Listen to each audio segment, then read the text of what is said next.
Hi, welcome to the series of session on data mesh. This is Sendal, so a big data and cloud architect. In previous session, we saw the first principle of data mesh of domain-oriented decentralized data ownership and architecture. In this session, we will be going through the second principle called data as the product. So we'll see more in detail about this principle. So first thing, so in the previous analytical data architect, right, we have few challenges. One of the main challenge is high friction and the cost of discovery, understanding and trusting the data. Because since it's a centralized thing, right, data will be collected from various data sources and it will be consumed by the downstream. So the quality of the data is a first question.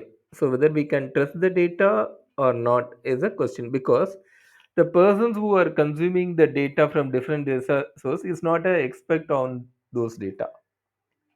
They have to discover, understand, then they have to apply the data quality rules, etc. So due to this reason, the data is not considered as a uh, truth or source of truth, we can say. To overcome this one, data must come with the second principle, where instead of seeing it as a data, the concept is to see as a data as a product. So when you say product, it has to deliver something to the customers. That is what this principle says. Here we are not delivering the data. Here we are building a application data as a product, so that the consumers can consume the data and it should satisfy the customers as per their need. So we'll see how we will be achieving this one using this principle. So before going into the next thing, I'll cover the roles available, because roles plays an important role in this data as a product.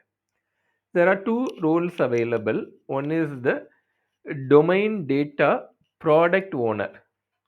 So he's the one person who knows the in and out of the data, the soul of the data. He knows very well.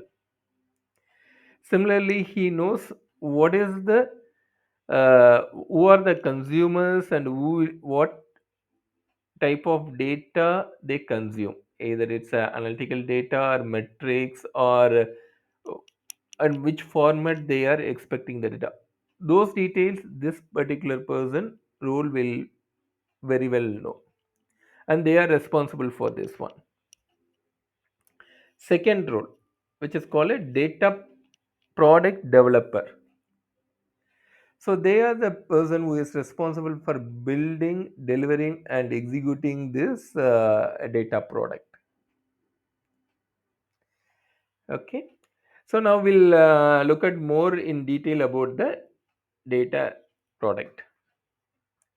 So in data mesh, right, data product is a node that consists of three important components. One is the code, second one is the data and metadata, third one is the infrastructure. So joining all these three forms the data product. We'll see each and everything in detail. Code. So when we say code, right? So in a domain, you will be having a one or two data product, and each data product will be doing a particular set of activities. Say it will consume the data from a set of operational system and do some transformations and serve the customers. So all for all these activities or capabilities, code is a important thing. So the first component of this data product is a code. So we'll see what type of code is needed for this one. The first piece of code is to consumes the data from the different source system, transform it. So that is the first thing. So consuming from the different data sources and transforming as per our need is the first set of code that we require. Second thing is code that provide access to data. So consumer might be a different downstream system. They want that data, right? Providing access to the data in the way they expect it. They might be expecting a semantic data, or someone will be expecting a metadata and all. Serving them, so providing a code or developing a code that serves their request. And third type of code that we will be is to provide access to a particular thing, or for governance purpose we need certain pieces of code. Using that we can set the governance and access control policies, etc. So second component of the data product, right, is a data and metadata.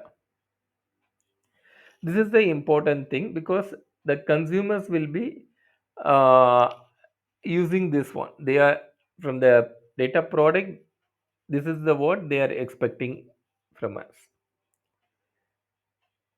So first thing is we need to understand what the customer requirement is, what type of data they are looking for.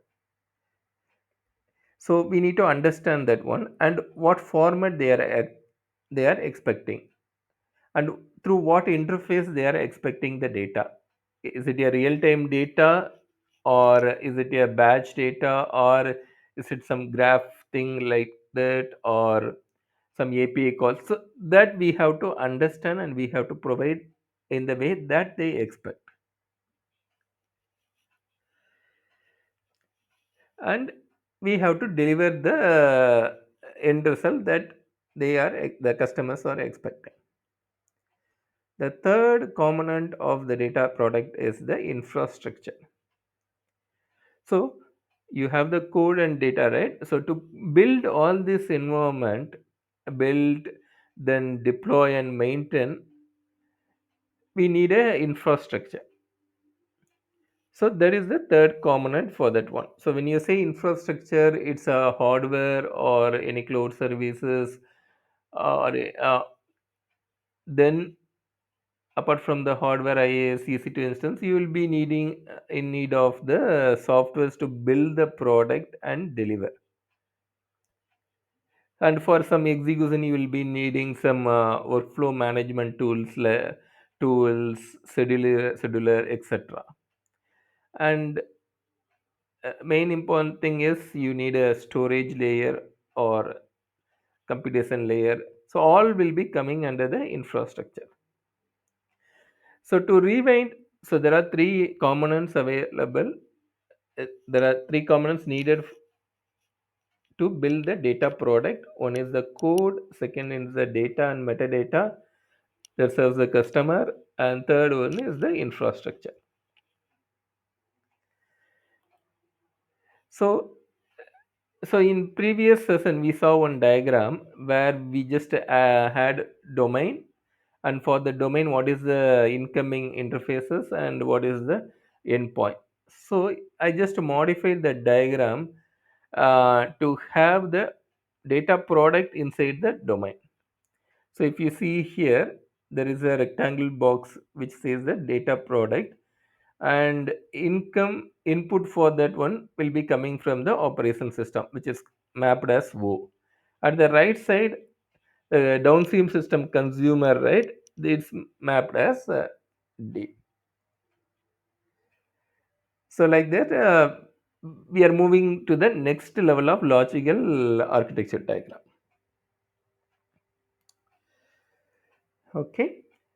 So while implementation, right, this data product, we have to think on all the thing from the first session. We have to think on to the next step, like what piece of information, what type of infrastructure we need, what type of software we need, what is the expected outcome from the customers, and what are the inputs, how we are going to design, or what software or what pattern, what is of algorithm framework. All this has to be taught in this particular principle. Okay, so I think I covered the required things for this second principle. The next principle that we'll be seeing in the next session is the self-serve infrastructure data platform. I will explain more in detail about that one. Just to give a in this one, just to give a high level, let's say. So we from centralized we have came to the place of decentralization.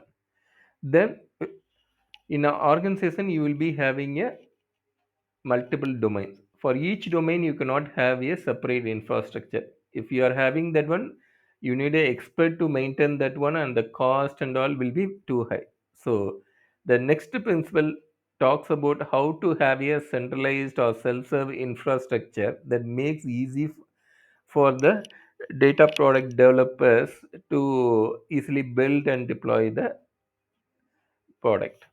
We'll see more on this in the upcoming. Yeah, okay. Thank you. Thanks for joining the session. Bye.